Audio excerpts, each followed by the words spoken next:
اللهم صل على محمد وآل محمد۔ عربی میں خیرات بہترین لفظ۔ خیرات ہے کیا چیز؟ سوال یہی آیا صدقہ اور خیرات کا فرق کیا اور دونوں کی شرائط کیا؟ صدقہ اور خیرات عام و خاص مطلق اس کا فرق، یعنی ہر صدقہ خیرات، لیکن خیرات اس میں صدقہ بھی آتا ہے دوسرا بھی آتا ہے۔ کیوں؟ عربی زبان ایک طریقہ کار یہ ہے کہ مفرد کو جمع بنانے کے لیے آخر میں الف اور تے بڑھاتے ہیں۔ جیسے ہمارے ہاں لفظ استعمال ہوتا ہے مومنین اور مومنات، وہ مومنات الف اور تے بڑھایا مومنات بن۔ نماز جنازہ میں مسلمین والمسلمات، تو یہ الف اور تے جو آخر میں آتی ہے یہ عربی کی جمع بنانے کی پہچان۔ خیرات اصل میں لفظ ہے خیر۔ اچھا، لفظ خیر ہمارے اچھے معنوں میں آتا ہے، جس کے معنی ایک خیر۔ خیرات جس کے معنی بہت سارے خیر، تو اب تو یہ اور اچھا ہو جانا چاہیے، نہیں جمع بن کے اور ہماری زبان میں آ کے اس کا بیڑا غرق ہو گیا۔ خیر اچھا لفظ ہے، خیرات برا لفظ ہے۔ خیرات قرآن میں بار بار آیا۔ ائمہ طاہرین کی شان یہ بتائی گئی ہے کہ وہ لوگوں کو خیرات کا حکم دیتے۔ کیا مطلب؟ کوئی راستے میں فقیر ملے سگنل وگنل پر، اس پر 10 پیسے یا 1 روپیہ دے دینا؟ نہیں، خیرات خیر کی جمع، یعنی نیکیاں خیر کی جمع۔ تو خیرات اسلامی زبان میں ہر نیکی کو کہتے ہیں۔ نماز خیرات، روزہ خیرات، حج خیرات، مومن کے کام آنا خیرات، احترام والدین خیرات، رشتہ دار سے صلہ رحمی خیرات، اسی طریقے سے راہ خدا میں جہاد کرنا خیرات، راہ خدا میں پیسے خرچ کرنا خیرات، صدقہ دینا خیرات، خمس دینا خیرات۔ تو صدقہ ایک چھوٹی عبادت، ہر صدقہ خیرات، ہر نماز خیرات۔ اس کی اب انہوں نے کہا کہ خیرات کی شرطیں بتائی، ہر نیکی خیرات۔ صدقہ نیکیوں میں سے ایک نیکی ہے، وہ ایک الگ چیز ہے، اسی میں شامل ہے، لیکن ایک الگ چیز ہے۔ تو صدقہ کہتے ہیں خوشنودی خدا کی خاطر کسی مسلمان کوئی چیز دینا یا اس پر کسی مالی حق کو معاف کرنا، یہ ہے صدقہ۔ خیرات نہیں، نماز خیرات، ایک سورہ قرآن پڑھنا وہ خیرات، بس اس سے زیادہ میں کیا بتاؤں۔ اور اسی حوالے سے یہ بات میں کروں کہ یہ مہینہ جسے رجب کا مہینہ کہا جاتا ہے، یہ اسلامی کیلنڈر کا ایک بہت ہی اہم مہینہ۔ ہر سال ماہ رجب جو آتا تو میں تھوڑی سی آپ کی توجہ اس جانب مبذول کراتا ہوں۔ آج مجھے ایک ایسے موضوع پہ تقریر کرنا کہ جس میں رجب کے بارے میں زیادہ کہنے کی گنجائش نہیں، لیکن ایک آدھ جملہ فقط اس لیے کہہ رہا ہوں کہ آئندہ اتوار کو جب رجب کے بارے میں کچھ کہنے کا وقت ہوگا ہمارے پاس، تب یہ والا مسئلہ ہاتھ سے نکل چکا ہو۔ کون سا؟ وہ ابھی میں عرض کر رہا ہوں کہ اسلامی کیلنڈر رجب، شعبان، رمضان، یہ 3 مہینے ایک دوسرے سے ملے ہوئے ہیں۔ جو تبدیلی ہمارے یہاں رمضان کے حوالے سے آتی ہے، اللہ کی یہ خواہش ہے کہ وہ تبدیلی رجب سے شروع ہو جائے، اور بالکل اسی انداز سے کہ جیسے کھیلوں کے مقابلے میں اکثر یہ کہا جاتا، مثلا ریسنگ کا مقابلہ، جو مسابقے میں مقابلے میں حصہ لے رہے ہیں، انتہائی احمق ہوگا وہ دوڑنے والا جو پہلے سیکنڈ میں ہی اپنی پوری رفتار سے دوڑنا شروع کر دے، جلدی تھک جائے گا، تھک کے گر جائے گا۔ جو سب سے آگے آتے ہی نکلا وہ سب سے پیچھے رہ جائے گا۔ طریقہ ہوتا ہے کہ آہستہ آہستہ اپنا اسٹیمنا بلڈ کیا جاتا اور آہستہ آہستہ انسان رفتار پکڑتا، تو یہ آدمی اس مقابلے میں اول آ جاتا۔ گھوڑوں کی ریس میں بھی یہی طریقہ، اور شاید باقی کھیلوں میں بھی یہی طریقہ، جو آتے ہی اندھا دھند اپنا بلہ گھمانا شروع کر دیتا۔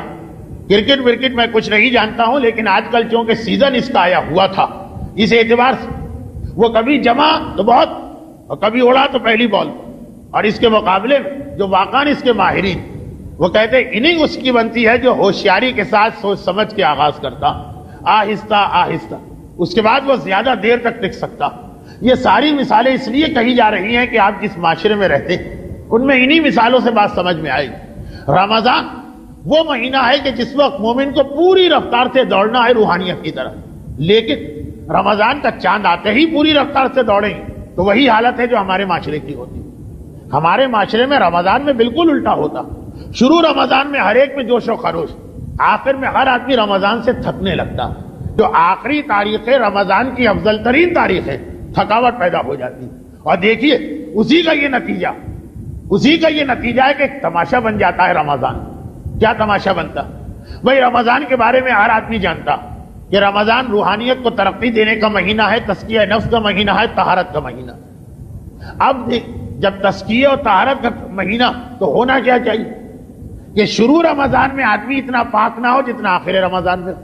جیسے آپ کسی مریض کو اسپتال میں داخل کریں گے تو جس دن داخل ہوا اس دن اس کی حالت خراب ہونا چاہیے، اور جتنے دن رہے گا روز بروز اس کی حالت بہتر ہو تو کہا جائے گا علاج صحیح ہو رہا، اور جس دن اس کو ڈسچارج کیا جائے اس دن بالکل صحت یاب تو کہا جائے گا کہ اس نے اسپتال سے فائدہ اٹھایا۔ اور اگر جس دن آپ نے داخل کیا اس دن تو وہ بہتر نظر آ رہا، اور جس دن وہاں سے نکالا گیا اس دن پتا چلا کہ قبر میں پہنچنے کے قریب ہو گیا، آپ کہیں گے علاج ناکام ہو گئے۔ یہی کہا جائے گا اگر کوئی آدمی انتہائی میلا کچیلا اور اسے ہم نے صاف ستھرا بنانے کے ایک بار غسل خانے میں ڈھکیل دیا، اگر صحیح طریقے سے نہا کے آیا تو جب باہر آئے گا تو پہلے کے مقابلے میں زیادہ صاف ستھرا ہونا چاہیے، اور اگر پتا چلا کہ جاتے وقت اتنا میلا اس سے زیادہ میلا بن کے باہر نکلا تو آپ کہیں گے تم نہائے نہیں، پتہ نہیں کیا کرتے رہے، دروازہ بند تھا ہم دیکھ تو نہیں رہے، لیکن تم نہائے تو قطعاً نہیں، اور زیادہ میلے ہو کے آ رہے۔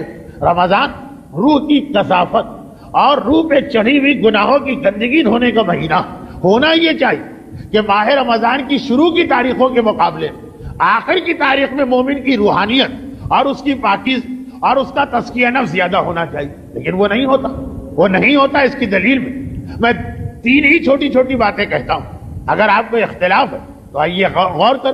ماہ رمضان کے شروع میں ایک دم سے مارکیٹ میں کس چیز کی خرید و فروخت بڑھ جاتی ہے؟ قرآن۔ اور ماہ رمضان کے آخر گانے اور فلموں کے کیسٹوں، عید کے دن اور چاند رات اور عید کی رات، عید کے دن کے لیے ابھی سے بکنگ ہو رہی، اور وہاں جو یہ گانے کے کیسٹ ویسٹ اور فلم کے کیسٹ نکالنے والے وہ خاص تیاری کرتے عید کے دنوں کی اس لیے کہ اس کی ڈیمانڈ زیادہ ہوگی۔ اگر واقعاً رمضان نے ہمیں کوئی فائدہ پہنچایا، اگر رمضان نے ہماری روح کے گناہ کو دھو کے صاف کیا، اگر رمضان نے ہمارے نفس کو پاک و پاکیزہ کیا، تو شروع رمضان میں تو شاید یہ ہونا چاہیے کہ آدمی کہے کہ روزہ نہیں گزر رہا، کوئی کیسٹ لگا دو، کوئی فلم دیکھ لو، کوئی گانا سن لو، اور آخر رمضان تک وہ قرآن کا شائق بن جانا چاہیے۔ الٹا ہوتا، شروع رمضان میں قرآن مارکیٹ میں آتے، سارے پرنٹنگ پریس اس وقت لگے ہوئے ہوں گے کہ رمضان کے پہلے ہفتے کی ڈیمانڈ پوری کی جائے، اور آخر رمضان میں سارے فلمیں ریکارڈ کرنے والے اور گانے ریکارڈ کرنے والے لگے ہوئے ہوں گے کہ عید کی ڈیمانڈ پوری کی جائے۔ اس کا مطلب یہ کہ رمضان کے شروع میں پھر بھی ہمیں کچھ احساس، رمضان کے شروع میں پھر بھی ہمیں کچھ شعور، آخر رمضان میں تو ہم اور زیادہ بگڑ گئے۔ اس کا مطلب کیا ہوا؟ علاج ٹھیک نہیں ہوا۔ اس کا مطلب یہ ہوا کہ ہم نے دوا نہیں پی، اس کا مطلب یہ ہوا کہ ہم نے طبیب کے مشورے پہ عمل نہیں کیا، اس کا مطلب یہ ہوا کہ ہم نہا کے نہیں نکلے، اپنے آپ کو اور گندا کر کے نکلے۔ دوسری مثال سن لیجیے، پہلی رمضان کیا حالت ہوتی ہے مسجدوں میں؟ فجر کی نماز بھر جاتی ہے مسجد، اور جو آخری رمضان فجر کی نماز ہر آدمی قضا کرتا ہے، نماز عید سے پہلے ایک لائن نظر آئے گی آپ کو جو فجر کی قضا نماز پڑھ رہے ہیں۔ سارا رمضان تم نے حاصل کیا کیا؟ یہی حاصل کیا کہ عید کے دن ہی فجر کی نماز پڑھ لینا، اور چونکہ غلط مسئلہ ہمارے یہاں مشہور کہ عید کی نماز سے پہلے فجر پڑھنا ضروری ہے ورنہ عید کی نماز غلط ہو جاتی ہے، تو وہ لوگ آ کے ظاہر بھی کرتے ہیں کہ دیکھیے آج صبح ہم نے اپنی فجر کی نماز قضا کی۔ اگر رمضان سے فائدہ ہوا، اگر رمضان سے روح اور پاک ہوئی، اگر رمضان کے علاج نے ہمیں کوئی فائدہ پہنچایا تو بالکل الٹا ہونا چاہیے۔ شروع رمضان میں مسجدیں خالی نظر آتی، جیسے جیسے روح پاک ہو رہی ہے اب مسجدیں بھرنا چاہیے، الٹا ہوتا۔ شروع رمضان میں مسجدوں میں مجمع زیادہ، آخر میں مجمع کم ہونے لگتا ہے، اور آخری دن جہاں علاج جس دن مکمل ہوا، آپ کو اسپتال سے ڈسچارج کیا گیا کہ طبیب کے اعتبار سے آپ کا علاج ہو گیا، اسی دن سب سے پہلا کام یہ کیا کہ نماز فجر کو قضا کر دی۔ تیسری دلیل میں جو دیتا ہوں، یہ چھوٹی چھوٹی باتیں، اس کو دلیل تو نہیں کہیں، لیکن انہی چیزوں کی مدد سے یہ پتا چلتا۔ ایک آدمی ہمارے پاس آئے، قبر کے مردے ہیں، ڈھانچے ہیں، کہا علاج کے لیے امریکہ جا رہا، 2 مہینے بعد ملے، ہم نے دیکھا اور حیرت زدہ رہ کہ واقعا کتنا اچھا آپ کا علاج ہوا، لگ ہی نہیں رہا ہے کہ آپ وہ پرانے والے، بالکل صحت آ گئی ہے، جسم بھی بھر گیا ہے، آدمی کے اندر وہ ایکٹیونیس بھی نظر آ رہی ہے۔ یہ ہونا چاہیے عید کے دن، ہوتا کیا؟ ہوتا یہ ہے کہ شروع رمضان، دیکھیے بعض اوقات کچھ غلط مسئلے ہمارے یہاں مشہور ہو جاتے ہیں تو اس سے معاشرے میں خرابی ہوتی، اور بعض اوقات کچھ غلط مسئلے مشہور ہو جاتے ہیں تو خدا کا شکر ادا کرنے کو دل چاہتا کہ غلط مسئلے کی وجہ سے صحیح یہ کچھ کر تو رہا، اس سے معاشرہ اچھا ہو جاتا۔ مثلا ہمارے یہاں ایک چیز یہ مشہور ہو گئی کہ عدے میں عورت کسی نامحرم کے سامنے نہیں آ سکتی۔ اب عدے کا اور نامحرم کا کوئی تعلق نہیں، بالکل دو الگ چیزیں، لیکن چلے اسی بہانے 4 مہینے 10 دن ہماری عورتیں اپنے آپ کو نامحرم سے بچا لیتی، تو اگرچہ پتا ہے کہ غلط مسئلہ، لیکن پھر بھی اس غلط مسئلے کو برداشت کر لیا جاتا کہ غلط مسئلے کی وجہ سے صحیح، مگر 4 مہینے کا گناہ تو ان کا روکا جا رہا۔ جس طریقے سے ابھی میں نے مثال دی کہ بہت سی جگہوں پہ یہ مشہور کہ جب تک کہ آدمی اپنی فجر کی قضا نہ پڑھے نماز جمعہ یا نماز عید نہیں پڑھ سکتا، اگرچہ ایسا کوئی مسئلہ ہے، لیکن چلے غنیمت ہے اسی غلط مسئلے کی وجہ سے جو جمعہ پڑھنے آتے ہیں اپنی کم از کم ایک فجر کی قضا تو پڑھ جاتے ہیں جو آج صبح کی، ایک عید کی قضا تو پڑھ جاتے ہیں کہ جو آج صبح کی۔ غلط مسئلہ ہمیشہ نقصان دیتا، لیکن کبھی کبھار اس کی وجہ سے فائدہ ہو جاتا۔ جیسے یہ ایک مسئلہ مشہور کہ اگر کسی نے حج کی رقم میں سے خمس نہیں نکالا تو اس کا سارا حج غلط ہو گیا۔ اگرچہ یہ مسئلہ ایسا نہیں، لیکن چلے پھر بھی برداشت کر لیا جاتا ہے، چلو اسی وجہ سے صحیح وہ آدمی اپنے 70,000 میں سے 14,000 تو خمس دینے کو تیار ہو گیا، جس پر ویسے تو 14 لاکھ واجب، لیکن غلط مسئلے کی وجہ سے کہ میرا حج غلط ہو جائے، ایک رقم تو اس نے نکالی، اتنا تو اس نے بوجھ کم کیا، اتنا تو اس نے گناہ معاف کیا۔ اور اسی میں ایک چیز یہ بھی جو اب میں کہہ رہا ہوں، یہ دوسری بات کہ جیسی میں نے ابھی تقریر کر لی، ایسی تقریر سننے کے بعد تو لوگ چونک گئے، اچھا اب تو ہم یہ بھی نہیں کریں گے، تو آج پتہ چل گیا کہ ان دونوں کا تعلق ہی نہیں۔ لیکن میں صرف یہ بتانا چاہ رہا تھا، اب پتہ نہیں یہ بھی میں نے آج صحیح بات کی کہ غلط بات کر لی، وہ 4 مہینے کی عورت کے حجاب کو بھی کہیں ختم نہ کر دیا جائے کہ اچھا مولانا نے یہ کہا کہ نامحرم کا عدے سے تعلق نہیں، تو بلا وجہ اتنے دن بیٹھے ہوئے تھے، اب نامحرم کے سامنے بھی آئی۔ لیکن جو میں بات کہہ رہا تھا وہ یہ کہ اسی میں غلط فہمی پائی جاتی، اور وہ یہ کہ جب تک کہ روزہ اتنے عرصے میں داڑھی منڈوانا صحیح نہیں ہے، ورنہ روزہ غلط ہو جائے گا۔ چنانچہ رمضان کے شروع میں بہت ساری داڑھیاں نظر آ جاتی فقط اس وجہ سے کہ اگر ہم نے یہ داڑھی نہیں رکھی تو کہیں ایسا نہ ہو کہ ہمارے روزے غلط ہو جائے۔ اب ہونا کیا چاہیے؟ رمضان کے شروع میں داڑھیاں نہ ہو، عید کا دن جب آئے تو سارا دیدار ماحول، روزے دار ماحول وہ داڑھی کے ساتھ ہو، علاج کا فائدہ، روح پاک ہو گئی، تزکیہ نفس ہو گیا، گناہوں سے آدمی دور ہو گیا، بالکل ایک نیا صحت مند آدمی بن کے آ گیا۔ نہیں، پورے رمضان داڑھی رکھنے والے، وہ جو پوری چاند رات ہوتی ہے، نہ اتنے مصروف کیوں ہوتے؟ وہ اسی لیے ہوتے ہیں کہ سب کو داڑیاں صاف کر کے عید کے دن آنا، عید کی نماز کے اندر داڑھی منڈوا کے آنا۔ تو ہم نے دیکھا کہ سارا مہینہ بلکہ رمضان کے شروع میں زیادہ جوش کے ساتھ نماز فجر پڑھنے والا پہلا دن جو آیا، جس دن اس کو روحانیت کے اسپتال سے ڈسچارج کیا گیا، اسی دن نماز قضا کر۔ سارا مہینہ اپنے آپ کو قرآن کی طرف لے جانے والا جو پہلی رات اور اگلا دن آ رہا، اب وہ گانے کی طرف، اب وہ فلموں کی جانب دوڑا جا رہا۔ سارا مہینہ جبکہ شروع رمضان میں اس کی روح گناہوں سے نجس، داڑھی رکھنے والا عید کے دن داڑھی منڈوا رہا۔ کیا مطلب؟ ہم نے اسپتال میں ہم بھرتی رہے، ڈاکٹر نے ہم کو نکال دیا کہ اب تمہارا علاج نہیں، صحت یاب ہو کے ہم نہیں نکلے ہیں، بلکہ شاید اور زیادہ حالت خراب ہو کے ہم کو نکالا گیا۔ رمضان آخر یہ فائدہ ہمیں حاصل کیوں نہیں ہو رہا؟ اسی لیے کہ رمضان تک پہنچنے کے لیے ایک رفتار بنانا پڑتی، ایک قسم کا اپنے آپ کو بلڈ کرنا پڑتا، اور وہ سلسلہ رجب سے شروع ہوتا۔ رجب اس میں اعمال آ گئے، شعبان اعمال بڑھ گئے، رمضان اور اعمال بڑھ گئے۔ ان 3 مہینوں کو اگر صحیح طریقے سے استعمال کیا جائے، اگرچہ جب تک کہ ظہور امام نہیں ہوگا اس وقت تک ہم یہ نہیں کہہ سکتے کہ دنیا سے سارے گناہ مٹ جائیں، گناہ رہیں گے، مگر رجب سے لے کے رمضان تک اگر اس کورس کو کر لیا جائے، آج کل یہ لفظ بہت استعمال، فلاں دوا ہے لیکن اس کا کورس ہے، یہ آپ کو پورا کرنا پڑے گا، وہ فلاں آپ گولیاں کھائیے تو ایک مرتبہ بوڑھے سے جوان ہو جائیں گے، سفید بال کالے ہو جائیں گے، گنجے کے سر پہ بال اگائیں گے، مگر کورس ہے 2 شیشیوں کا یا 3 شیشیوں کا مسئلہ، کالی لڑکی سفید ہو جائے گی اور پتہ نہیں کیا کیا، کچھ اخبارات میں عجیب عجیب اشتہار آتے ہیں۔ تو اسی طرح سے روحانیت کا ایک کورس، وہ خالی رمضان نہیں، وہ رجب سے شروع ہوتا، رمضان میں جا کے مکمل ہوتا، اور آہستہ آہستہ رفتہ رفتہ باقاعدہ ایسا لگتا ہے جیسے اسلام ایک ماحول بنا رہا۔ رجب و شعبان میں زیادہ عبادتیں چھپا کے کرنا، رمضان کے اندر یہ چھپی چھپی عبادتیں کھلتی، ایک سلسلے سے، ایک ترتیب سے، ایک طریقے سے، تب جا کے فائدہ ہوتا۔ یہ تو نہیں ہوگا کہ سارے معاشرے سے سارے گناہ ختم ہو جائیں، ہر آدمی معصوم جیسا بن جائے، لیکن وہ بھی مذاق نہیں ہوگا کہ سارا مہینہ نماز کے لیے دوڑ کے جانے والا عید کے دن ہی نماز قضا کر رہا، اور سارا مہینہ داڑھی رکھنے والا چاند رات کو ہی داڑھی منڈوا رہا، اور سارا مہینہ قرآن کی تلاوت کرنے کا شوق رکھنے والا عید ہی کی رات گانے کے کیسے ڈھونڈ رہا۔ اتنا مذاق بھی نہیں ہوگا۔ اس کے لیے یہ رجب شروع ہو چکا، اور رجب کے بارے میں ایک لفظ یہ عرض کر دیا جائے کہ ماہ رجب کو روایتوں ایک اور نام بھی دیا گیا، رجب کے کئی نام، ایک دوسرا نام بھی، اس کا دوسرا نام ہے ماہ اسد، سواد کے ساتھ، الف سواد بے، ماہ اسد۔ اسد کے ایک عجیب معنی، اسد کے معنی ہوتے ہیں کوئی چیز انڈھیلنا۔ رجب کا نام جب امام نے ماہ اسد رکھا، الشہر الاسد، عربی میں مہینے کو شہر کہتے ہیں۔ راوی نے پوچھا مولا کس لیے؟ کہ آخر انڈیلنا اس کا کیا مقصد؟ امام نے اس کا جواب دیا، اور جواب کیا دیا؟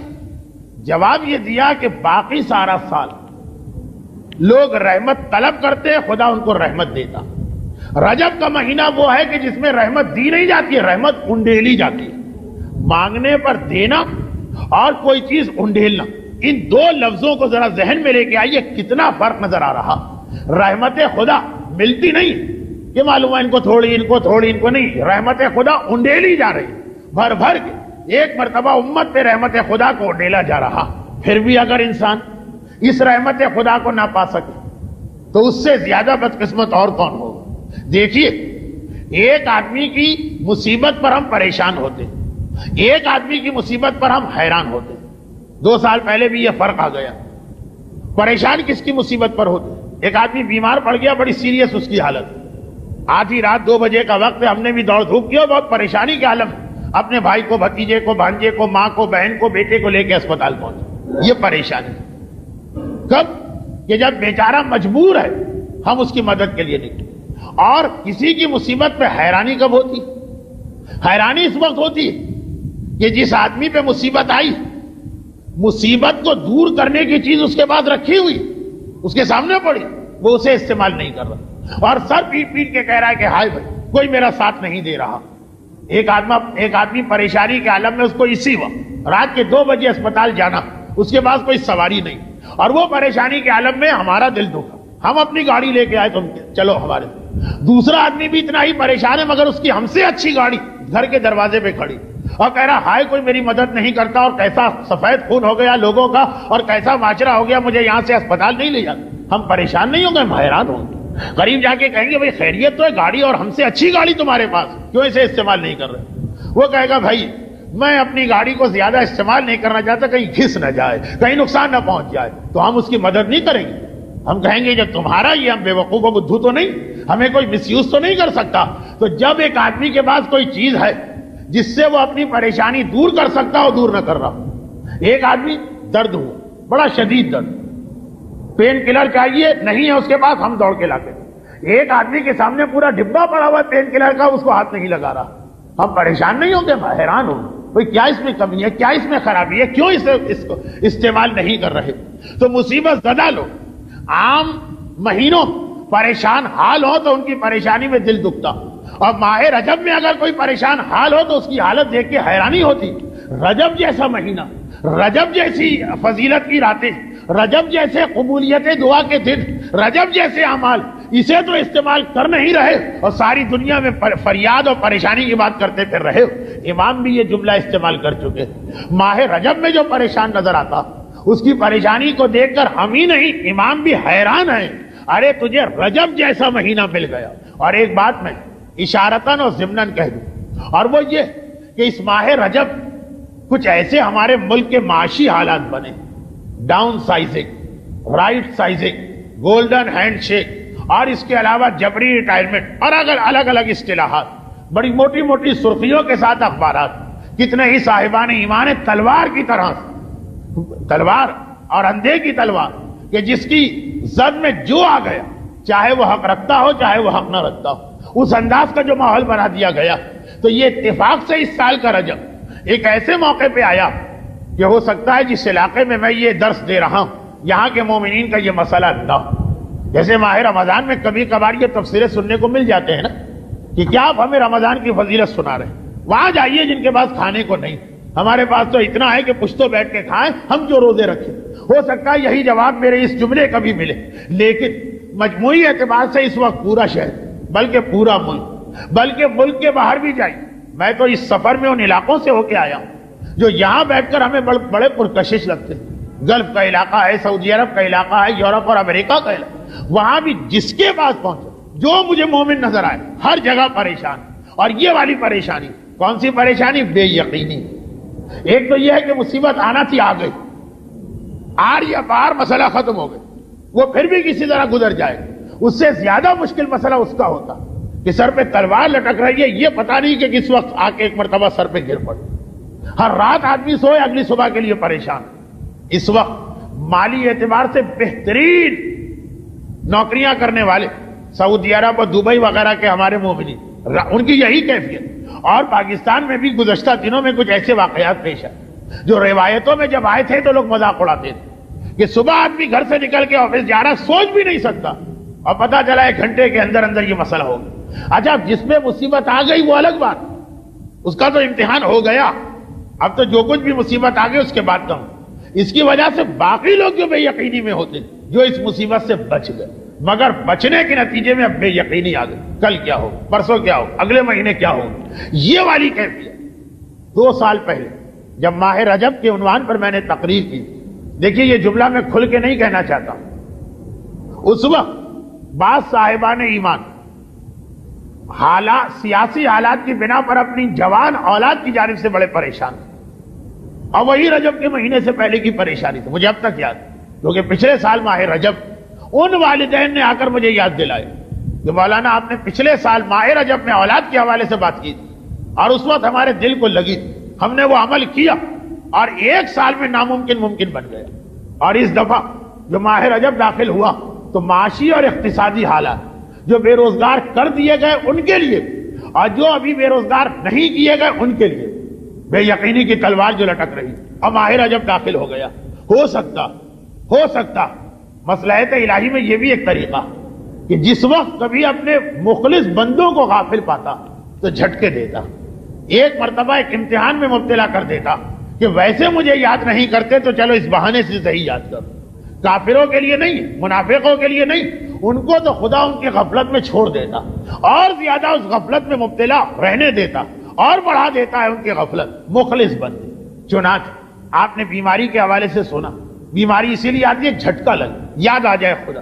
آپ نے پریشانیوں کے حوالے سے سنا تو شاید، کون آدمی یقین کے ساتھ کہہ سکتا، شاید جب بھی ماہ رجب قریب آ رہا ہوتا ایک مرتبہ کچھ ایسی کیفیت پیدا ہو جاتی کہ خدا توجہ مبذول کرانا چاہتا کہ دیکھو دینے والا دینے کو تیار ہے، اور دینا چاہیے مانے انڈیلنے کو تیار ہے اپنی رحمتیں، لیکن توجہ تو دو، خیال تو کرو کون ہے، کیا مہینہ ہے، کیا تمہاری ذمہ داری۔ اور چونکہ ماہ رجب اہم ترین چیز ہے عمل داؤد، یہ اتنا اہم عمل ہے کہ علماء کرام اس کو منع کرتے ہیں ہر کس و ناکس نہ کر، جب واقعاً اس کی ضرورت پیش آ جائے۔ عمل داؤد یہ ہے کہ اگر کوئی شخص اپنی اولاد کے بارے میں کوئی پریشانی رکھتا ہے، بھی بڑا مشکل عمل، بہت سے لوگ شروع کرنا چاہتے تھے، حوصلہ ہار بیٹھے، 3 دن تو روزے ہوتے، قرآن کے کتنے لمبے لمبے سورے پڑھنا ہوتے، اور خاص حکم ہے کہ ماں یہ عمل کر، مجبور ہو جائے تو نیابت میں عمل کروایا جا سکتا، جو کہ جب آئندہ ہمارا درس ہوگا تو عمل داؤد کی تاریخیں نکل چکی ہوں، 13، 14 اور 15 رجب۔ عمل داؤد مجھے نہیں پڑھنا، وہ تو آپ سامنے تحفۃ العوام خرید کے دیکھ لیجیے، آپ کو مل جائے، صرف ایک ذہن اس جانب مبذول کرانا کہ ہو سکتا کہ اس مجمع میں یا اس مجمع کے حوالے سے کوئی ایسا پریشان حال باپ، کوئی ایسی دکھیاری ماں کہ جن کے لیے واقعاً ان کی اولاد کا کوئی زندگی اور موت جیسا مسئلہ، تو ماہ رجب پورے سال 2 ہی موقع ایسے ہوتے ہیں، ایک یہ کہ انسان خانہ خدا میں پرنالے والی دیوار کو تھامنے کا موقع دے دے، وہاں اولاد کا مسئلہ، اولاد کے لیے خاص وہ جگہ، اور ایک یہ کہ 13، 14 اور 15 رجب کا روزہ مل جائے، وہ بھی اس ٹیکنیکل باریکی کے ساتھ جس پر کوئی قضا روزہ باقی وہ سنتی روزہ نہیں رکھ سکتا، البتہ پھر منت مان کر اس روزے کو واجب روزہ بنا لے۔ خیر یہ ساری چیزیں اب بیان کرنے کا وقت نہیں، یاد یہ دلانا کہ ماہ رجب اور رجب کی یہ تاریخیں جو آ رہی ہیں اور پھر یہ ساری برکتوں کے ساتھ یہ بھی آپ کو یاد دلا دیا جائے کہ ہمارا آج کا درس 8 رجب کا ایک عجیب موقع پہ ہو رہا، جب کل بھی ایک ولادت تھی اور کل بھی ایک ولادت ہونے والی، یعنی تاریخ ولادت آنے والی، دونوں کل۔ اردو کے اندر لفظ کل ماضی اور مستقبل دونوں کے لیے آتا ہے۔ کل عباس علمدار کی ولادت کی تاریخ منائی گئی، اور کل جو آنے والی ہمارے نویں امام محمد تقی علیہ الصلوۃ والسلام کی تاریخ ولادت، یہ درس بالکل بیچ میں آ رہا۔ ایک اس شخصیت کی ولادت کہ اگر شریعت کی طرف سے سخت ترین پابندی نہ ہوتی تو یقیناً ہم انہیں معصوم کہتے، اور چاہے کتنی ہی شریعت پابندی لگا دل میں پھر بھی خیال یہ آتا کہ اگر جناب عباس کو معصوم نہ سمجھا جائے تو پھر وہ کیا غیر معصوم گناہگار ہے معاذ اللہ۔ مگر کیا کیا جائے، اس امت کے لیے عصمت 14 کے عدد میں اس طرح سے منحصر کر دی گئی کہ یہ ہمارے عقیدے میں شامل ہو گئی ہے، خالی عمل کی بات نہیں۔ یہ عقیدے کے اعتبار سے 14 کے علاوہ کسی کو معصوم نہیں کہہ سکتے۔ محاورتاً بچوں کو بھی معصوم کہا جاتا ہے، فرشتوں کو بھی معصوم کہا جاتا ہے، لیکن شریعت کی اصطلاح میں معصوم فقط 14۔ لیکن دل نہیں مانتا، جناب زینب کبریٰ کا نام آئے، جناب عباس کا نام آئے، جناب علی اکبر کا نام آئے، معصوم نہیں تھے تو پھر کیا کہیں گے؟ ہاں، علماء نے کہا ایک لفظ ہے محفوظ عن الخطا، جو مختصر کر کے کہا جاتا ہے محفوظ۔ ایک معصوم ہے، وہ اتنی سخت پابندی آ گئی ہے کہ دل مطمئن نہیں ہو رہا ہے، پھر بھی ہم 14 تک محدود رکھیں، پھر ان کے لیے لفظ محفوظ۔ بہرحال جس طریقے سے زینب کبریٰ کو ہم صاحبہ عصمت صغریٰ کہتے ہیں کہ اگر شہزادی کی طرح کی معصومہ نہ صحیح تب بھی معصومہ صغریٰ تو ہے، جناب عباس علمدار اگر ائمہ طاہرین کی طرح سے معصوم نہیں ہے تب بھی ان معنوں میں یقیناً معصوم ہے جو عصمت صغریٰ کہلاتی۔ اور آنے والا دن کل، یعنی کل جو رات شروع ہوگی، وہ تو ہے ہی اس امام کی ولادت کی رات کے جو یقیناً معصوم، اور ایسا معصوم کہ معصوم ہونے کے باوجود تہمت اس پر بھی لگائی گئی اور تہمت اس کی ماں پہ بھی لگائی گئی۔ ہمارے چہاردہ معصومین کے سلسلے میں ہمارا نواں امام اس اعتبار سے بہت ہی زیادہ مظلوم ہے کہ یہ وہ امام جن کی والدہ پہ تہمت آئی تھی۔ ان کا ایک لقب معصومین نے کہا کہ یہ شبیہ مریم، بئی معنی اسی معنی کہ جس طرح جناب مریم پہ تہمت آئی تھی، یا اے مریم لقد جئتک بشیء فریہ، سورہ مریم کی آیت۔ ساری قوم کہہ رہی ہے کہ مریم تو غیر شادی شدہ، بیٹا کیسے پیدا ہو گیا؟ اور ویسی ہی تہمت ہمارے 10ویں امام کی والدہ پہ بھی لگائی گئی، اور کس نے لگائی تھی اور کیوں لگائی تھی؟ دو بہت ہی اہم سوال۔ میرا ایک طریقہ کار ہوتا ہے کہ جو ولادت کی یا شہادت کی اہم تاریخ اس کی مناسبت سے بات کرتا ہوں، یہ دونوں تاریخوں کا خیال کر کے ہمیں آگے بڑھنا، اس لیے بہت مختصر، مگر اسی بہانے سے ان معصومین کا تذکرہ ہوتا رہے تو کچھ نہ کچھ ہمارے بچے یاد رکھ پائیں گے کس نے لگائی اور کیوں لگائی۔ 8ویں امام کے بھائیوں نے لگائی۔ 8ویں امام کے بھائی کا مطلب کیا ہوا؟ 7ویں امام کی اولاد، جو دینی اصطلاح سادات موسوی کہلاتے ہیں۔ اور کیوں لگائی؟ اس لیے لگائی کہ ہمارا 8واں امام بڑھاپے میں داخل ہو گیا تھا، 45 سال کے قریب عمر ہو گئی تھی، اور صاحب اولاد نہیں تھی، اس وقت تک اولاد نہیں ہوئی تھی۔ اب بھائیوں کے دل میں یہ خواہش پیدا ہو، ایک لالچ آئی کہ اگر اسی طرح سے مرتے دم تک یہ بے اولاد رہے تو شریعت کا مسئلہ ہے کہ کوئی شخص اگر انتقال کرے اور لاولد اور والدین بھی زندہ نہ ہو تو اس کی جائیداد بھائیوں کو ملتی۔ ساری جائیداد قریب آتی نظر آ رہی ہے، کیونکہ گروہ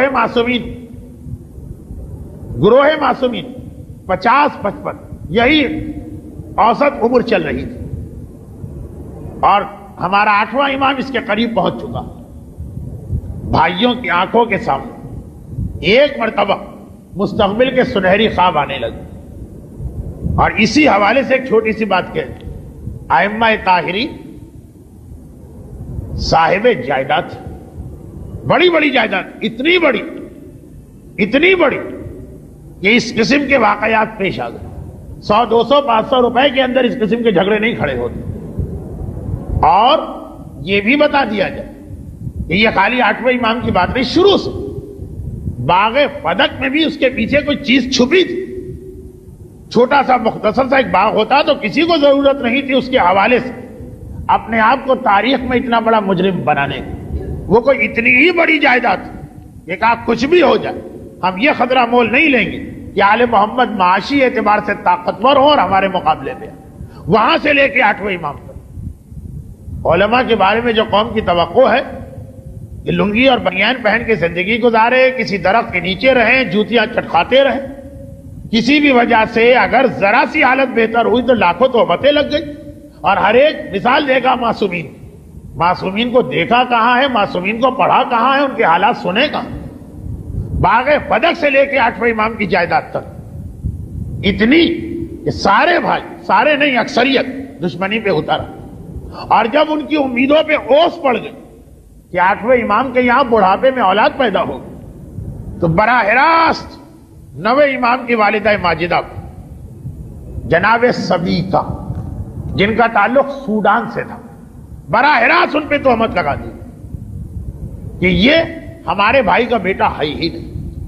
ایک ایسی بات اہل بیت سے متعلقہ کہ اسے بیان کرتے ہوئے بھی شرم آتی اور اس کی تفصیل میں جاتے ہوئے بھی دل دکھتا. اسی لیے اشارہ کر کے آگے بڑھ رہا ہوں. ایک الزام آیا، ایک تہمت آئی، اور جناب مریم جیسا الزام آیا. خود 9ویں امام ان کے بیٹے، ان کا مسئلہ یہ تھا کہ ان کو ویسا امتحان دینا پڑا جیسا حضرت عیسیٰ کو دینا پڑا. ایک عجیب موافقت.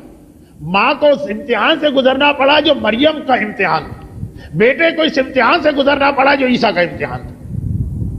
گرچہ ان دونوں کا رتبہ ان دونوں سے بلند. عجیب، وہ ماں بیٹا، یہ ماں بیٹا.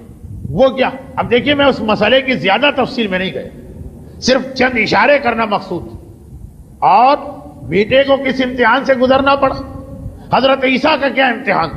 حضرت عیسیٰ کا پہلا امتحان یہاں سے شروع ہوا. قوم نے ان کو نبی ماننے سے انکار کر دیا. کیا کہہ کر؟ کیف نکلم من کان فی المہد صبیا. یہ بہت اہم حصہ پڑھ رہا ہوں، میرے آئندہ درس کا ایک بہت دلچسپ واقعہ اس کے اوپر. قوم نے کہا اس کو نبی مانے جو گہوارے کا بچہ. جناب عیسیٰ کی کم سنی اور کم عمری پہ اعتراض ہو گئی، ان کی نبوت کا انکار کیا گیا. اور یہی امتحان 9ویں امام کو دینا پڑا، اس لیے کہ 9ویں امام کی عمر مبارک فقط 8 سال کی تھی جب عہدہ امامت ان تک پہنچا. 8 سال اور ساری کائنات کی ہدایت کی ذمہ داری ان پہ آ رہی.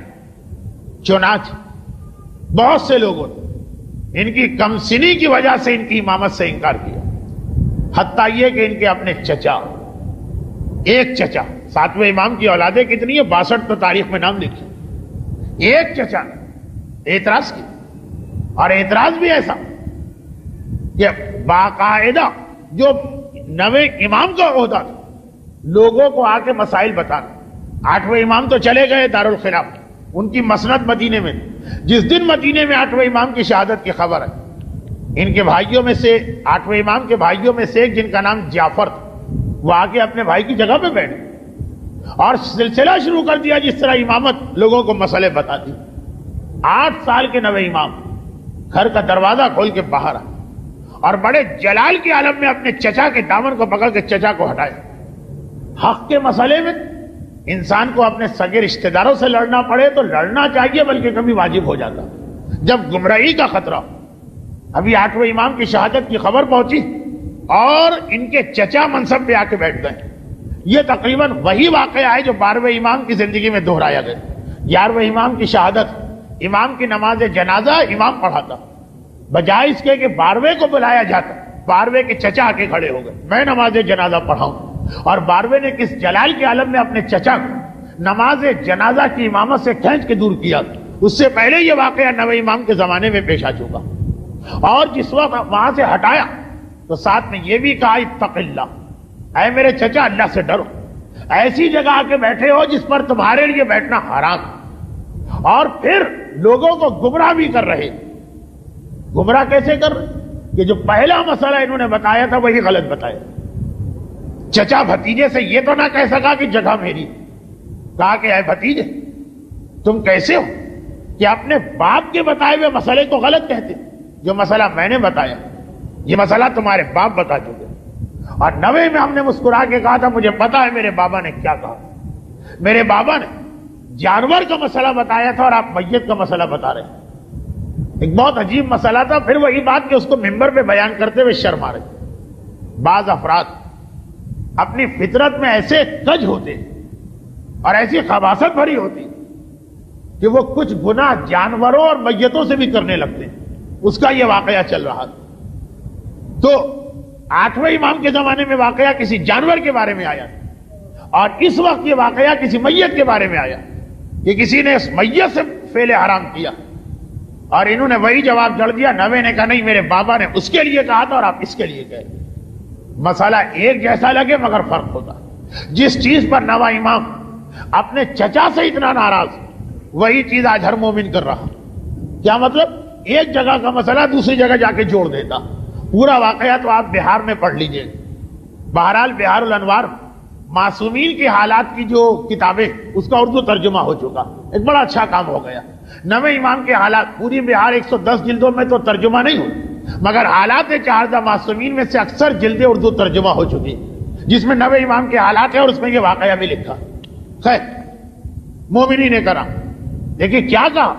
میرے بابا نے مسئلہ بتایا تھا جانور سے بدفعلی اور تم نے اس کو ملا دیا میت کے بارے میں.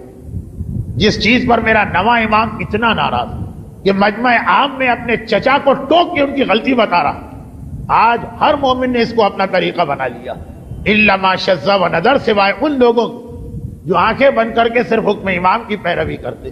مثلا زکوٰۃ سونے اور چاندی میں واجب، وہی سارے مسائل کرنسی نوٹ پہ لائے جاتے. پوچھا جائے یہ دو الگ چیزیں ہیں، روایت میں کہیں تذکرہ ہے؟ کا تذکرے کی کیا ضرورت؟ جو اس زمانے میں سونے اور چاندی کی حیثیت تھی واج نوٹ کی حیثیت. یہ وہ چیز تھی کہ جس کا سلسلہ شروع تو بہت پہلے ہوا لیکن نویں امام کی حالات میں خاص اہمیت کے ساتھ آ رہا. نماز جمعہ معصوم کی موجودگی میں اس کی جتنی اہمیت ہے کہ 3 جمعہ میں شرکت نہ کرنے والا کافر تک قرار دیا گیا، اسی کو لا کے غیبت امام میں بھی جوڑا جا رہا. وہی حدیث ہے. یہ خیال کیے بغیر کہ نماز جمعہ میں غیبت امام اور حضور امام میں کتنا فرق. نواں امام برداشت نہ کر سکتا اور ایک بار کہا کہ اچھا اول تو جہاں آ کے بیٹھے وہاں بیٹھنا تمہارے لیے حرام اور پھر بیٹھ کر بھی لوگوں کو گمراہ کر رہے. یہ کہہ کے اپنے چچا کو اٹھا دیا. یہاں سے لے اپنی زندگی کی آخری سانس تک نویں امام جو مسلسل پیغام دیا اس میں ایک پیغام بہت اہم تھا اور وہ یہ تھا کہ شریعت خدا کو کھیل نہ بناؤ. دنیا میں کھیلنے کے لیے اور بہت ساری چیزیں، جاؤ چلے جاؤ ادھر جا کے کھیلو، کوئی تم سے کچھ نہ کہے مگر شریعت کو اپنا کھلونا نہ بنا کہ جس کا دل چاہا شریعت میں دخل دے دے، جس دلیل سے چاہا حکم خدا میں حلال کو حرام اور حرام کو حلال کر دے. مسئلہ شرعی بتانا اتنی آسان چیز نہیں. جب آپ کسی کو ایک مسئلہ شرعی بتاتے تو گویا آپ کیا کہتے؟ آپ یہ کہتے کہ مجھے پتا ہے کہ خدا نے یہ حکم نازل کیا. اتنا بڑا یہ جملہ ہے، اتنا بڑا آپ کا دعویٰ کہ واقعاً آدمی کانپ اٹھے صحیح مسئلے میں اور کہا وہ غلط سلط مسئلے. یا رسو اور سقراط و بقرات بن کے ادھر کی بات ادھر جوڑ کے جو آدمی بات کہتا. اچھا ہمارے یہاں دیکھیے 2 چیزیں. ایک یہ چیز کہ کچھ لوگ ایسے ہوتے ہیں ہر مسئلے میں ٹانگ اڑانا اپنی ذمہ داری سمجھتے ہیں اور ایسی ذمہ داری کہ بڑے سے بڑے مراجع کی توہین کرنے میں ان کو کوئی باک نہیں. اچھا اس کے برعکس دوسرے لوگ بھی ہوتے. یہ وہ لوگ جو کسی بھی مسئلے کی تفصیل سننا ہی نہیں چاہتے. ان سے اگر کبھی آپ کسی مسئلے کی تفصیل بتائیے کہ انہوں نے آ کے ایک مسئلہ پوچھا کہ بھائی فلاں کا کیا حکم اور ذرا تفصیل بتائے گا چھوڑیے بھائی آپ لوگ تو دین کو بڑا مشکل بنا رہے. بنی اسرائیل کی گائے نہ بنائیے، چھوٹا سا مسئلہ ہے چھوٹا سا جواب دے دیجیے. لیکن نہ یہ طریقہ اسلام ہے نہ وہ طریقہ اسلام. اور دونوں کی نفی میرے اس نویں امام نے کی جن کی ولادت کا جشن آپ کل منائیں. ادھر چچا غلط سلط مسئلے بتائے تو امام نے ڈانٹا, اور ادھر آ کے دیکھیے 8 سال کا امام, بنو عباس کا دربار. واقعہ آپ نے بار بار سنا اور سنیں گے آپ ساری زندگی, مگر آج کی حوالے سے سنیے اور اسی پہ میری مجلس اختتام پہ چلی جائے. بنو عباس کا دربار, اس لفظ کا مطلب کیا ہوا؟ اس دور میں بنو عباس دنیا کی سب سے بڑی طاقت تھی. بنو عباس کے دربار کا مقصد یہ ہے کہ دنیا کی سب سے بڑی طاقت کا دربار سجایا گیا اور 70,000 علماء بلائے گئے, اور ان سارے علماء سے یہ کہا گیا کہ اپنا ایک نمائندہ مقرر کرو جو اس 8 سال کے بچے سے مناظرہ کرے. اور میٹنگیں کرنے کے بعد سب نے یحییٰ ابن اقسم کا نام لیا. ہارون کے زمانے سے یہ آدمی چلا آ رہا ہے, بنو عباس کا قاضی القضات یا چیف جسٹس. تقریباً وہی اس کی حیثیت جیسی آج کل وہ عبد العزیز ابن باز سعودی عرب کا مفتی اعظم و نابینا عالم. یہ جو آج میں پڑھ رہا ہوں اس کو ذرا ذہن میں رکھیے گا, آئندہ اتوار کی تقریر میں ذرا ربط ملے گا اور آپ کو بڑا مزہ آئے گا.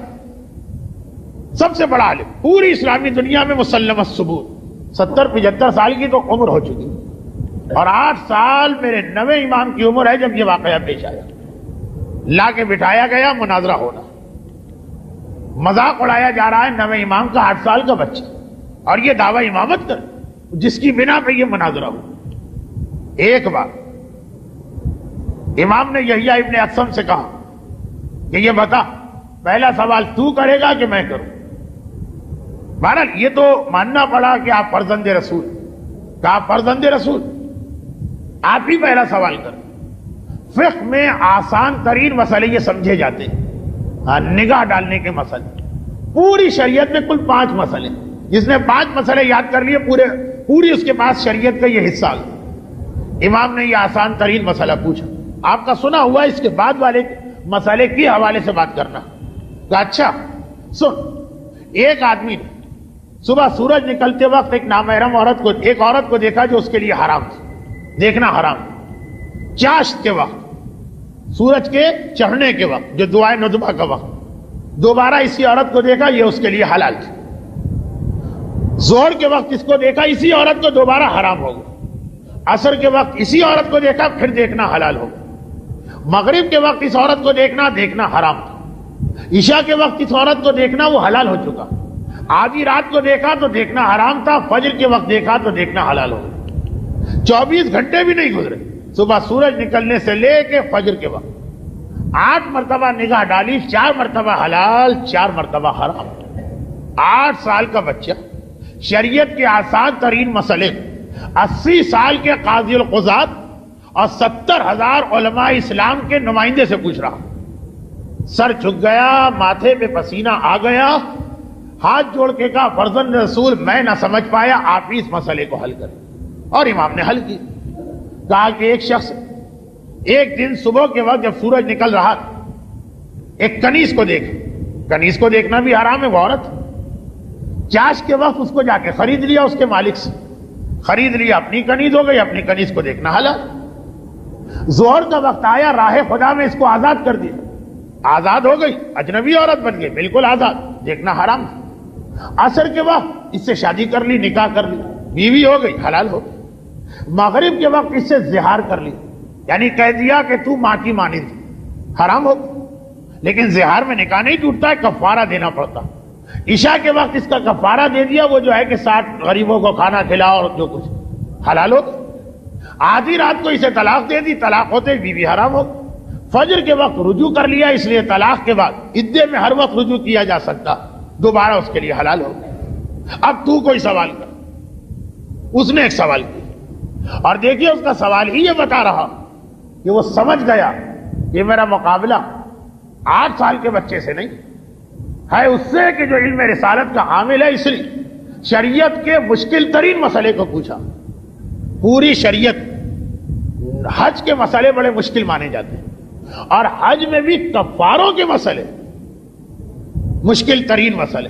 بڑے سے بڑے مجتہد سے بھی پوچھیے گا, وہ کہے گا ٹھہر جائیے میں کتاب دیکھ کے بتاؤں. کفاروں کے مسئلے کہ کیا کفارہ. اس نے سوال وہاں سے کیا جو بتا خود اس بات کا چھپا ہوا اعتراف کہ بچہ نہیں سمجھ رہا ہے, تبھی شریعت کے مشکل ترین مسئلے کو دریافت کیا. کہا فرزند رسول, ایک آدمی احرام پہنے ہوئے تھا اور اس نے شکار کر لیا, بتائیے کیا کفارہ. امام مسکرا, کہا کہ تو نے سوال تو کیا, مگر یہ تو بتا کہ جس شخص نے احرام کی حالت یہ شکار کیا تو یہ احرام اس نے عمرے کا پہنا تھا کہ حج کا پہنا تھا؟ یہ شکار اس نے حرم کی سرزمین میں کیا تھا کہ ہل کی سرزمین میں کیا تھا؟ یہ شکار اس نے رات کے وقت کیا تھا کہ دن کے وقت کیا تھا؟ آمدن یہ شکار کیا تھا کہ بھولے سے یہ عمل ہو گیا؟ شکار کرنے والا بالغ تھا کہ نابالغ تھا؟ شکار کرنے والا آقا تھا کہ کسی کا غلام تھا؟ شکار کرنے والے نے پہلی مرتبہ شکار کیا کہ اس احرام میں پہلے بھی یہ غلطی کر چکا؟ جو شکار کیا تو کوئی چوپایا تھا کہ اڑنے والا پرندہ تھا؟ جس کا شکار کیا وہ گھریلو یعنی پالتو جانور تھا کہ جنگلی تھا؟ جو شکار کیا گیا تو جانور بڑا تھا کہ جانور چھوٹا تھا؟ جو شکار کیا گیا تو یہ اپنے عمل پر مصر ہے, ضد کر رہا ہے کہ میں نے صحیح کیا کہ نادم. اس طرح سے 17 شقیں امام نے نکالی. یہ ایک مرتبہ یحییٰ ابن اقسم مبہوت ہو کے رہ گیا, آنکھیں پھٹ گئی, منہ کھلا کا کھلا رہ گیا. گھبرا کے کہا کہ فرزند رسول کیا ان کی الگ الگ مسئلے ہیں؟ امام نے کہا سٹ, اور ایک ایک شیخ کو اس کے بعد امام واضح کر رہے ہیں. لیکن جو بات مجھے آپ سے کہنا تھی وہ یہ کہ یحییٰ ابن اقسم نے ایک مرتبہ گھبرا کے کہا فرزند رسول آپ اس مسئلے کی وضاحت کر.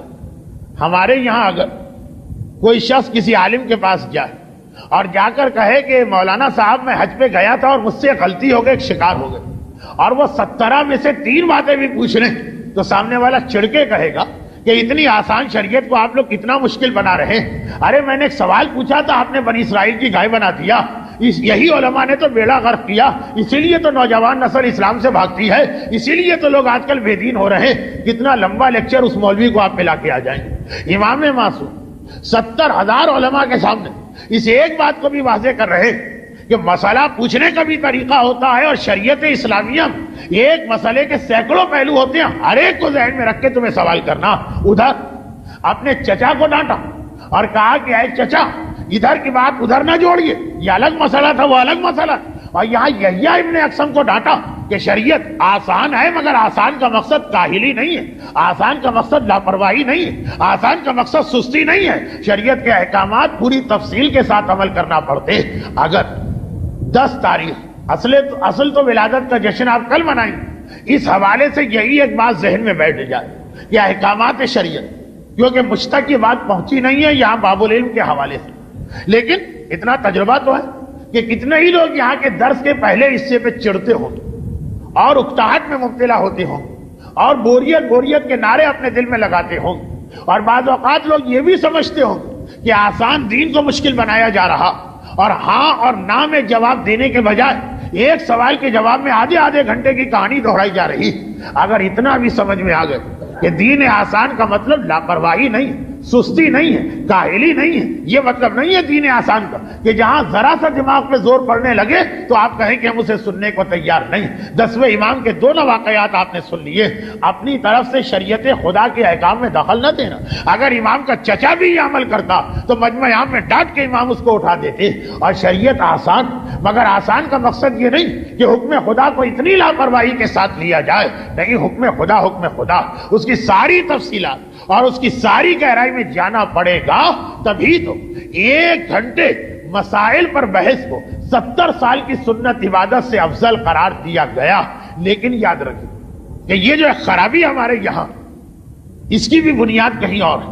بس آخری جملہ, اور اس کی بنیاد یہ ہمارے یہاں بنیاد ہی صحیح نہیں رکھی جاتی. یہ ساری گڑبڑ کیوں ہوتی؟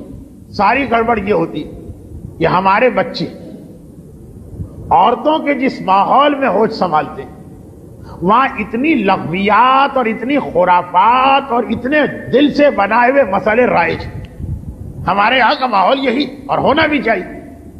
بچے کی پہلی تربیت گاہ اس کی ماں کی آغوش, اس کے بعد بھی اس کی زندگی کے ابتدائی چند مہینے اور سال اس ماحول میں گزرتے ہیں کہ جہاں چاروں طرف خواتین. اگرچہ ہماری خواتین کا ایک معتدل بہا حصہ گھر سے نکل کے ورکنگ وومن کی شکل اختیار کر چکا، مگر پھر بھی ابھی ماحول یہی، اور اس ماحول کا نتیجہ یہی ہوتا کہ ہمارے یہاں عورتوں سے سنے ہوئے مسئلے، دیکھیے عورتوں کی اپنی ایک شریعت، عورتوں کی اپنی ایک توضیح المسائل، عورتوں کے یہاں اپنی ایک تقریب کا سلسلہ چلتا کہ سانچک میں کیا ہونا چاہیے اور بری میں کیا ہونا چاہیے اور جہیز میں کیا ہونا چاہیے اور سہرا کس طرح باندھنا چاہیے اور میت کو کس طرح اٹھانا چاہیے، اپنی ایک باقاعدہ ایک پیرالل شریعت۔ اور اس شریعت کا ٹکراؤ جہاں کہیں شریعت رسول اور شریعت خدا سے ہو جائے وہاں وہ ہمیشہ کامیاب ہوتی، وہ والی شریعت بچے کے کان میں پہلے پڑتی، شریعت محمدی تو بچہ بعد میں سنتا، پہلے وہ یہ سنتا ہے کہ دیکھو جانماز کھلی نہ رہنے پائے ورنہ شیطان نماز پڑھنے لگے گا، اس لیے کو نہ ٹھگ۔ وہ شیطان جسے خدا نماز نہ پڑھوا سکا، ہم اور آپ اگر نماز پڑھوا دیں، لیکن بھارت اب تک بہت سے لوگ بڑے ہو کر سمجھدار ہو کر چیز وہی ذہن میں ہوتی، اسی انداز سے چپل یا جوتا الٹا نہ ہو جائے ورنہ یہ اللہ پہ لعنت پڑ جائے۔ وہ کہنا الگ ہے کہ دیکھو یہ گندا اس کا تلا نظر آئے تو برا ہے، اس کو صحیح، اور یہ کہنا کہ اس کو ڈائریکٹ اللہ سے ملا دیں۔ لیکن یہ چھوٹی چھوٹی باتیں جو ہوتی، تیسری رات کے چاند پہ نگاہ نہ پڑنے پائے کوئی مصیبت آ جائے، فلاں موقع پہ یہ کرنا، فلاں کتنی باتیں بتائی جائیں ویسے ہی آپ بہت دیر سے اکتائے بیٹھے۔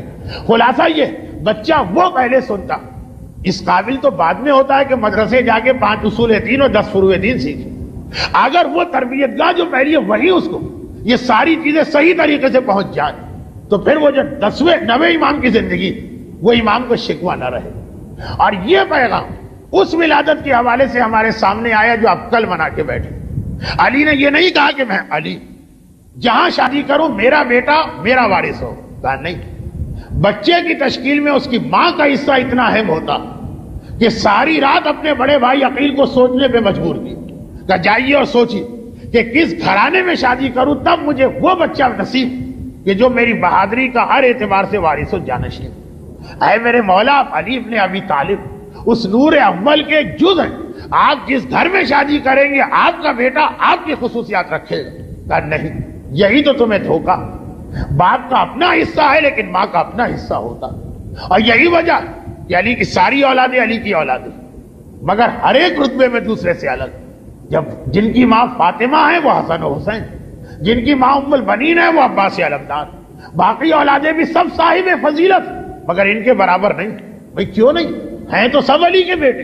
کہا فقط باپ نہ دیکھو ماں کو بھی دیکھو۔ بچے کی وہ پہلی تربیت گاہ وہ اتنی اہم کہ علی جیسا امام معصوم اپنی اولاد کے لیے پریشان اور اپنے بڑے بھائی کو پوری ایک رات سوچنے کو دیتا۔ اے بھائی عقیل، ایسے گھرانے میں شادی کرنا چاہتا ہوں آپ علم انصاف کے ماہر۔ اور جب ام البنین جیسی خاتون علی کے گھر میں آتی تب یہ عباس جیسا بیٹا علی کو ملتا۔ چنانچہ تاریخ کی کتابوں میں نہیں ہے، بعض علماء سے سنے ہوئے واقعات، مدینہ شہر ہے، میرا مولا مسجد النبوی ہے، 26 یا 27 ہجری کا سن ہے اور 7 رجب کا دن گھر سے پیغام آیا کہ یا علی مبارک آپ کے یہاں بیٹا ہوا۔ جو معصومین کا طریقہ کار ہے سب سے پہلے 2 رکعت نماز شکرانہ پڑھی، نماز شکرانہ پڑھ کے ام البنین کے حجرے میں آتے مگر ام البنین کو پریشان پایا، ماں کے یہاں پہلی اولاد اور وہ بھی بیٹا اور پھر پریشان پایا۔ اے ام البنین اتنی پریشان کیوں؟ عجیب جواب دیا شہزادی ام البنین۔ یہ وہ جواب ہے جو تقریباً 45 سال پہلے خود علی کی اپنی مادر گرامی بنت اسد دے چکی۔ کب؟ جب سوال کرنے والا رسول خدا، اے چچی خانہ خدا سے آپ بیٹا لے کے نکل رہی ہیں اور پریشان؟ جو بنت اسد نے کہا تھا آج وہ ام البنین نے کہا۔ کیا کہا؟ مولا بیٹے کے بارے میں پریشان ہوں کیونکہ جب سے پیدا ہوا اس نے آنکھیں نہیں کھولی۔ یہی جملہ بنت اسد نے 45 سال پہلے خانہ خدا کے دروازے پہ کہا تھا، اور اس وقت جو پیغمبر کا جواب تھا وہی آج علی کا جواب۔ پیغمبر نے مسکرا کے کہا کہ چچی مجھے معلوم، لائیے اسے میری گود میں دیجیے۔ ابھی 2 دن کے بعد 3 دن بعد آپ یہی واقعہ سن رہے ہوں، شب 13 رجب علی رسول کی گود میں گئے تب آنکھیں کھولی تاکہ اس دنیا پہلی زیارت چہرہ رسول کی زیارت۔ اور آج یہی واقعہ علی کے گھر میں 7 رجب سن 27 ہجری کو مدینے میں پیش آ رہا۔ ام البنین پریشان ہے، میرا مولا نہیں پریشان نہیں، اور کسی غلام سے کہا جاؤ جا کے حسین کو بلا کے لاؤ۔ حسین آتے ہیں، بابا آپ نے بلایا تھا؟ کہا ہاں بیٹا۔ بابا حکم کیا؟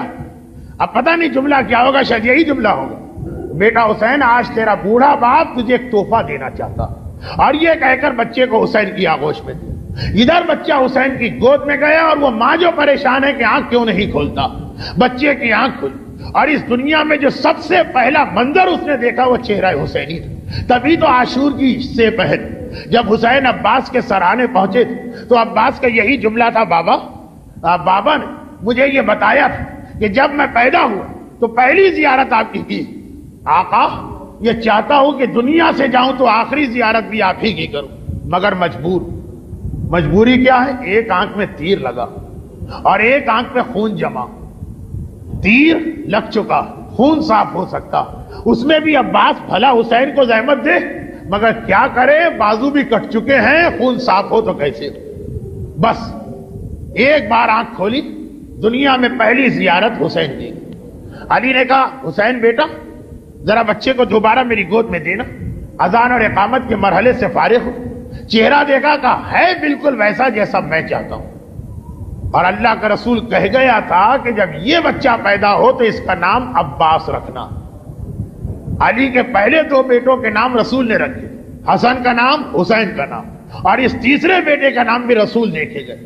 اب جیسے ہی عباس کا نام سنا، زینب کبریٰ جن کی عمر اس وقت تقریباً 21-22 سال، ایک مرتبہ تڑپ کے آگے بڑھی۔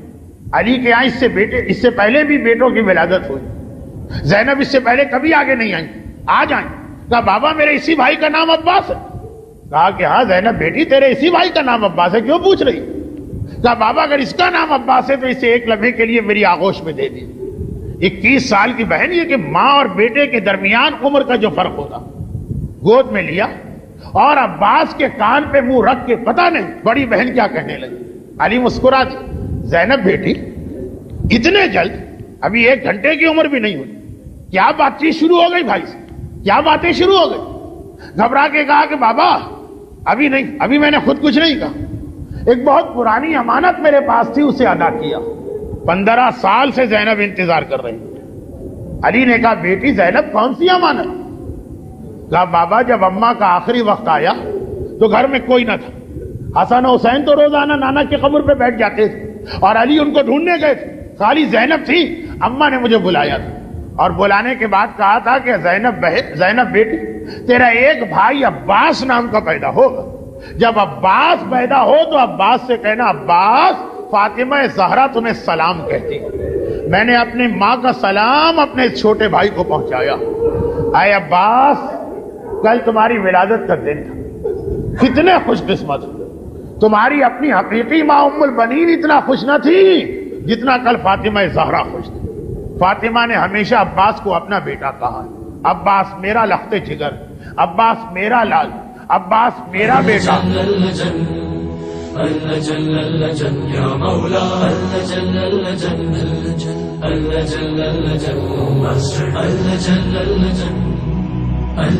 يا صاحب السماء